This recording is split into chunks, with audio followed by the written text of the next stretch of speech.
बाबा जी की प्यारी साध संगत जी, सभी को प्यार भरी राधा स्वामी जी। संगत जी, आपका हमारे YouTube चैनल गुरु महिमा में दिल से स्वागत है। संगत जी, ये साखी बड़ी ही शिक्षाप्रद, महत्वपूर्ण और ज्ञानवर्धक है। मेरा आपसे निवेदन है कि साखी के अंत तक हमारे साथ में जरूर बने रहें। एक समय की बात है, भगवान बुद्ध अपने शिष्यों को उपदेश दे रहे थे। तब उनके किसी शिष्य ने उनसे यह 3 सवाल किए। पहला सवाल, कौन किसके भाग्य का खाता है? दूसरा सवाल, संसार का सबसे बड़ा बलवान कौन है? तीसरा सवाल, जो अपनी बात से मुकर जाता है उसका अंत में क्या अंजाम होता है? तब गौतम बुद्ध कहते हैं, तुम्हारे यह तीनों ही प्रश्न बहुत ही महत्वपूर्ण हैं, क्योंकि इन तीनों प्रश्नों के उत्तर हर मनुष्य को जानना जरूरी होता है। इसलिए मैं तुमको एक कहानी सुनाता हूं।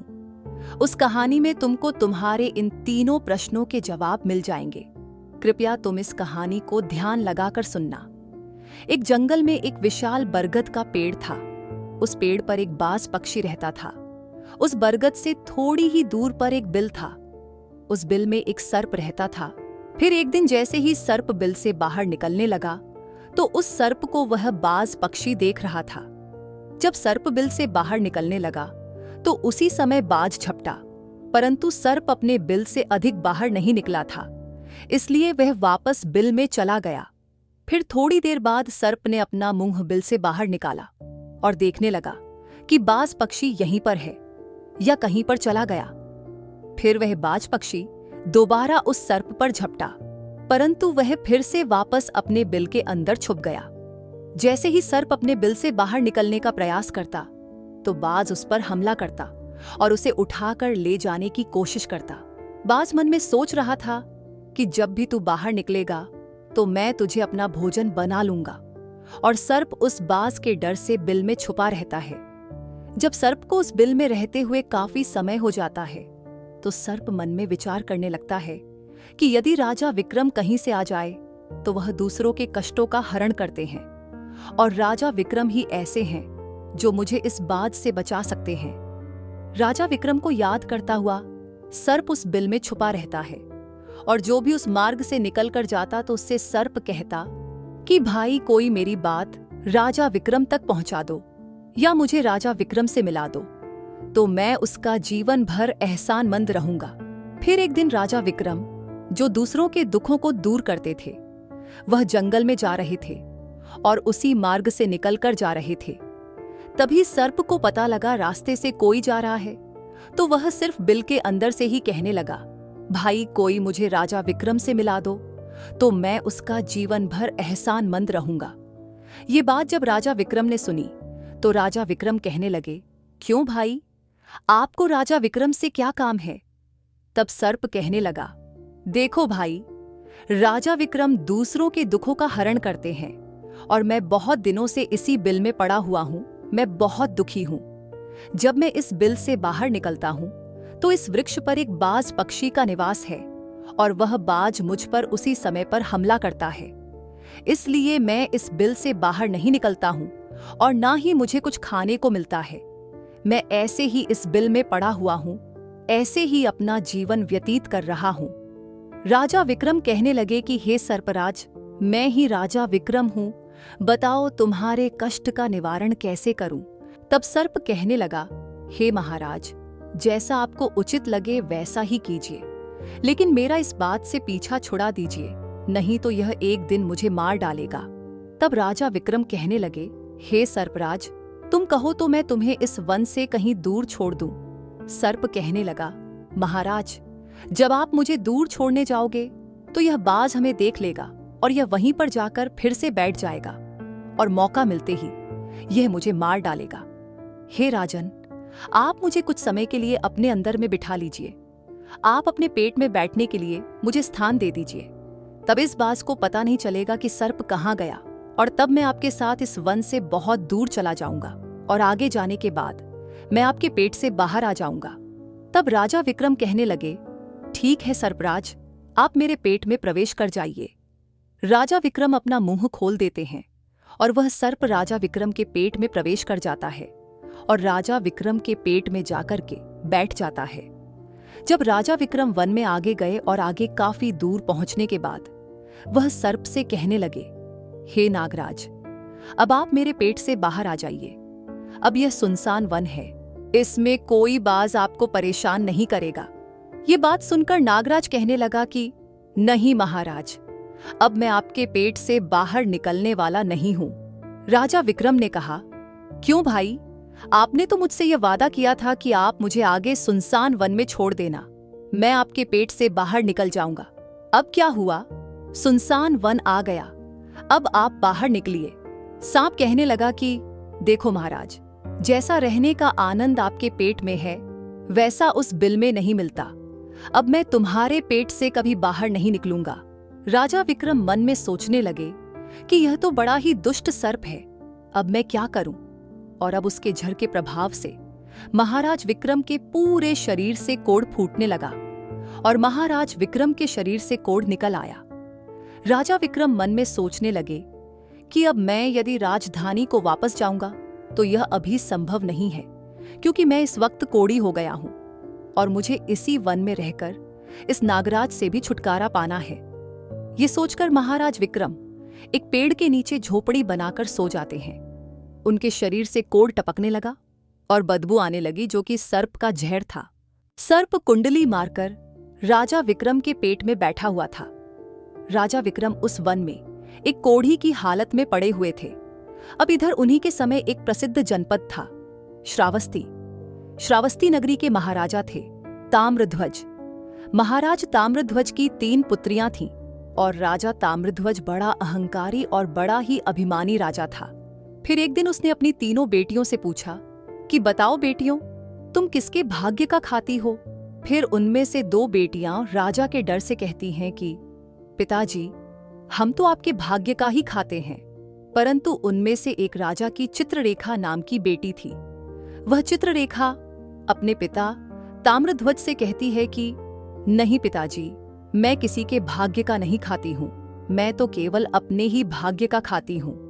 उस बेटी की बात सुनकर राजा को बहुत क्रोध आया। राजा ने उसी समय नाई और ब्राह्मण को बुलाया। राजा नाई और ब्राह्मण से कहने लगा कि मेरी इन दोनों बेटियों का रिश्ता तो आप किसी राजा के यहाँ करके आइए, और जो यह बड़ी वाली बेटी है इसका रिश्ता किसी कोढ़ी कलंकी या जिसके हाथ पैर ना हो उसके साथ करके आइए। फिर राजा का आदेश मिलते ही नाई और ब्राह्मण उन तीनों बहनों का रिश्ता करने के लिए चल देते हैं।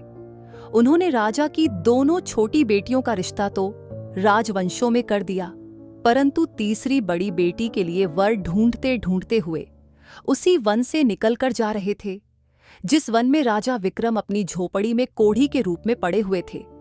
उनके शरीर से कोढ़ बह रहा था। तो राजा विक्रम को देखकर नाई और ब्राह्मण आपस में कहने लगे कि इससे अच्छा तो कोई व्यक्ति हमें नहीं मिलेगा, इसलिए इसके साथ ही राजा की लड़की का संबंध करके चलते हैं। फिर राजा विक्रम के साथ नाई और ब्राह्मण ने राजा ताम्रध्वज की लड़की चित्ररेखा का विवाह तय कर दिया और राजा ने भी बहुत जल्दी ही चित्ररेखा को उस वन में ले जाकर के वहीं उस कोढ़ी राजा विक्रम के साथ उसका विवाह संबंध कर दिया। राजा विक्रम जैसे महापराक्रमी राजा समय की चपेट में आ गए और एक कोढ़ी का जीवन गुजार कर रहे थे। वह लड़की बड़ी ही पतिव्रता थी। वह अपने पति राजा विक्रम की सेवा करती थी और जो दोनों छोटी बहनें थीं, वह बड़े बड़े राजाओं के घर में गई तो वह तो आराम की जिंदगी जी रही थी, लेकिन चित्ररेखा राजा विक्रम के साथ दुखी जीवन काट रही थी। कहते हैं, जो अपने नियम और सिद्धांतों पर रहता है और जो धर्म का पालन करता है, ईश्वर हमेशा उसे सुखी रखना ही पसंद करता है। भगवान उसे हमेशा आनंद प्रदान करता है। इसलिए उस झोपड़ी में रहते रहते चित्ररेखा को राजा विक्रम के साथ बहुत दिन बीत जाते हैं। उस झोपड़ी के पास एक पीपल का वृक्ष था और उस वृक्ष के नीचे एक दूसरे सर्प का बिल था। एक रात राजा विक्रम सो रहे थे और रात्रि का समय था, तो चित्ररेखा महाराज विक्रम की सेवा कर रही थी। उसी समय उस बिल से एक सर्प बाहर निकलता है और बाहर निकलकर जो राजा विक्रम के पेट में सर्प था, उस सर्प से कहने लगता है, अरे दुष्ट, अपने वचन से मुकर गया। तूने तो महाराज विक्रम से कहा था कि मैं दूर वन में जाकर तुम्हारे पेट से बाहर निकल जाऊंगा, और तू ऐसे परोपकारी राजा के पेट में जाकर के बैठ गया। तुम्हारे झर के कारण राजा के पूरे शरीर से कोढ़ निकल आया। अरे, तुझे शर्म नहीं आई कि तूने कितना गलत काम किया है। इतने समय में राजा विक्रम न जाने कितने ही जीवों का दुख दूर करते।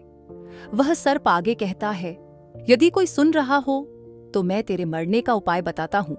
यदि कोई गंगा जल लाकर इस राजा को पिला दे तो तेरे उसी समय 100 टुकड़े हो जाएंगे और मल के रास्ते से बाहर निकल जाएगा। अब राजा के पेट के अंदर बैठा हुआ जो सर्प था वह दूसरे सर्प से कहने लगा कि तेरे जैसा भी सर्प मैंने कभी नहीं देखा। धन के खजाने पर कुंडली मारकर बैठा है। यदि यह धन मानव समुदाय के कल्याण के लिए लगाया जाता तो इससे न जाने कितने मानवों का भला होता। मैं भी तेरे मरने का उपाय बताता हूं। यदि कोई सुन रहा हो तो कोई एक पीपा तेल गरम करके तेरे बिल में डाल दे तो उसी समय तू नष्ट हो जाएगा, और इस बिल वाले स्थान की खुदाई करेगा तो यहां पर अपार धन संपत्ति निकलेगी। उस बात को चित्ररेखा बड़े ध्यान से सुन रही थी। चित्ररेखा के मन में विचार आया कि यह राजा विक्रम है और इनके पेट में एक सर्प बैठा हुआ है, इस कारण महाराज के शरीर से कोढ़ निकल रहा है। तो वह बेचारी चित्ररेखा एक ऋषि के आश्रम पर पहुंचती है और उन ऋषि से अनुरोध करती है कि महात्मा, मुझे एक गिलास गंगा जल की आवश्यकता है। ऋषि ने कहा, बेटी तुम कौन हो और गंगा जल का क्या करोगी? तो वह चित्ररेखा कहने लगी कि हे मुनिवर, मैं राजा ताम्रध्वज की बेटी चित्ररेखा हूं और मेरे पति के लिए मुझे दवा के रूप में गंगा जल चाहिए। उस ऋषि ने उसे एक गिलास गंगा जल दे दिया। अब चित्ररेखा गंगा जल लेकर जल्दी ही महाराज विक्रम के पास पहुंच गई और पहुंचकर महाराज विक्रम से कहने लगी कि महाराज, ये दवाई है आपके कोढ़ को सही करने के लिए, आप इसे ग्रहण कीजिए। राजा विक्रम उस गंगा जल को पी गए और जैसे ही राजा विक्रम ने उस गंगा जल का पान किया तो उस सर्प के उसी समय 100 टुकड़े हो गए। जो सर्प पेट में था वह सर्प नष्ट हो गया। वह धीरे धीरे राजा के शरीर से मल के रास्ते से बाहर निकल आया। अब तो राजा का कोढ़ भी धीरे धीरे सही होने लगा और कुछ ही दिनों में राजा का कोढ़ बिल्कुल ठीक हो गया। राजा का पूरा उपचार हो गया। राजा पहले की तरह स्वस्थ हो गया। फिर एक दिन राजा विक्रम से चित्ररेखा कहने लगी, हे महाराज, मैं एक स्त्री हूं, इसलिए शहर में नहीं जा सकती हूं।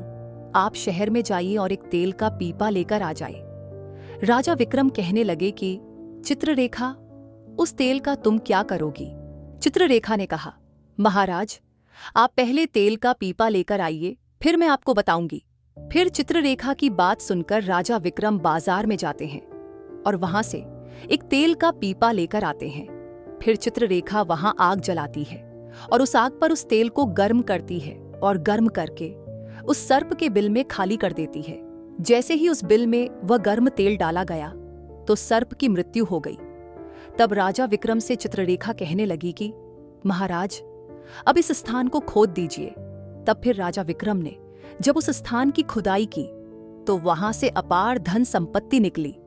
चित्ररेखा कहने लगी, महाराज, देखिए, मैं जानती हूं कि आप उज्जैन नरेश राजा विक्रम हैं, परंतु मेरे पिता ने मेरा अपमान किया है और मुझे कोढ़ी को दिया था, परंतु मैं अपने भाग्य का खाती हूं, इसलिए इसी स्थान पर मेरे पिता का जो महल है उससे अच्छा महल बनना चाहिए।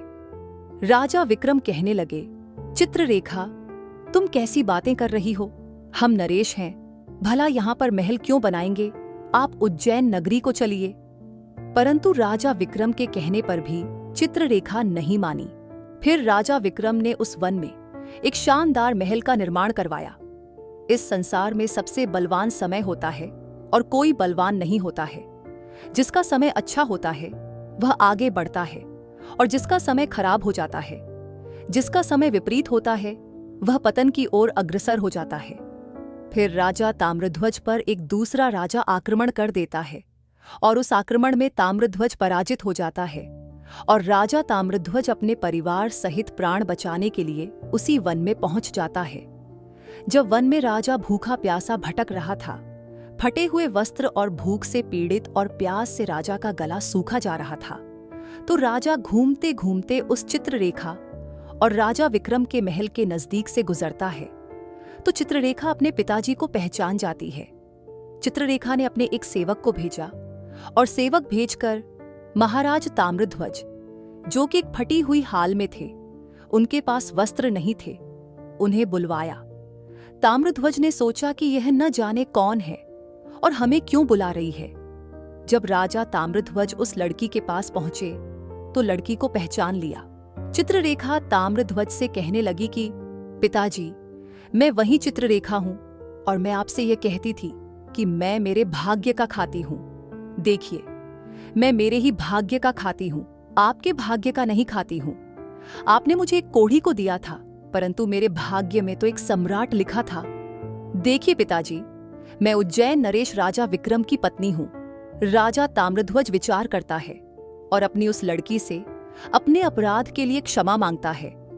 इस संसार में सबसे बड़ा बलवान समय है और हर कोई व्यक्ति किसी दूसरे के भाग्य का नहीं खाता है।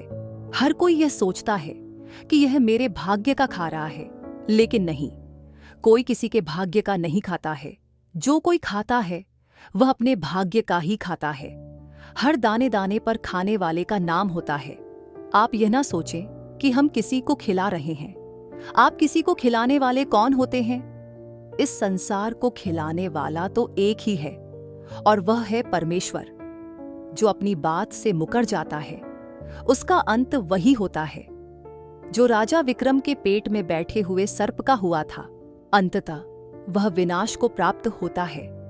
हमेशा सत्य की ही जीत होती है और अधर्मी, अत्याचारी और पापियों का अंत होता है। इस तरीके से राजा विक्रम और उसकी पत्नी चित्ररेखा ने राजा ताम्रध्वज का बड़ा स्वागत किया। वह राजा विक्रम महाराज ताम्रध्वज को अपने साथ उज्जैन ले आए और बाद में राजा विक्रम ने अपनी सेना राजा ताम्रध्वज के साथ भेजी और जिस राजा ने ताम्रध्वज को पराजित किया था उससे अपना राज्य वापस पा लिया। जिसकी किस्मत अच्छी होती है, जिसके कर्म अच्छे होते हैं, उसे ईश्वर कहीं ना कहीं से देता है।